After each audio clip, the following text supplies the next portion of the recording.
Hello, welcome back to the Dung Spreader channel. I haven't made a video for a long time. I'm just going to do a quick video on the wood preparation that I use. At present I am locked down due to COVID in a part of the world a long ways from where I used to live, and I don't have access to my firearms, and built a shed and looking for a wood preservative to use on the shed, and you can't buy the old-fashioned creosote anymore. And most of the modern stuff seems to be very ineffective, so gone back to the old style. So this is what I use: boiled linseed oil. Can use ordinary linseed oil, just takes longer to dry. Stockholm tar, sometimes known as pine tar, and a solvent, preferably proper turpentine or a turpentine substitute. This is white spirit, probably known as mineral spirits in North America. So anyway, you mix this pine tar and the linseed oil half and half, and then you dilute to taste, as it were. Mix them all together in a pot such as this. Slap it on with a brush. Very, very simple, very effective, and I think it leaves a nice finish. This is a table, just a fold down table that I made out of an old pallet on the farm here. Now it doesn't look too bad. I know it's only rough old wood, but it's just a nice little table by the window so I can work and get plenty of light.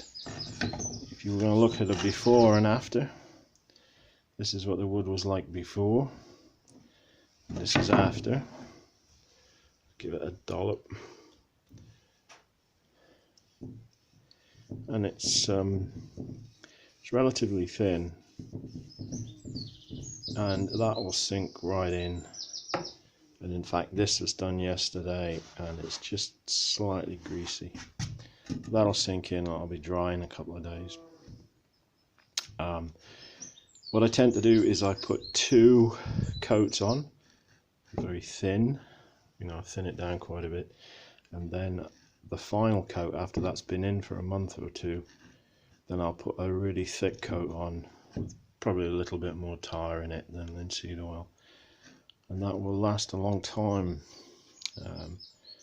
I like to give it a splash every year, but if not, every other year would be fine. This sort of preparation is what the Royal Navy used to keep their ships afloat with. If it's good enough for Horatio Nelson, it's good enough for me. And also you'll see some Viking churches that are well over 1,000 years old, and they've just been preserved by pine tar. Another thing you can do is you can rejuvenate old tools. This old dry shovel here, put a bit of that on, leave it a few days, and it'll be very nice. It preserves the wood, but it also gives a nice feeling to the wood. And you can use it on rifle stocks. Boiled linseed oil is the proper preparation for gun stocks, and it has to be rubbed in over a period. But if you want to darken the wood on a rifle, you can put a dab of Stockholm tar in with it, and it will darken it. Look how much this has been darkened compared to that. So it will just add a little bit of color to it, and it'll bring out the grain if that's what you want to do. Anyways, just a quick tip, thought I'd put that on for you. It's all relatively natural stuff, nothing harmful in it that I know of. It's got quite a nice smell when you get used to it, of course, but there you go. It smells better than creosote, that's for sure. Anyways, enjoy your shooting wherever you are in the world. Take care, and I'll talk to you another time when I've got something firearms related. Bye for now.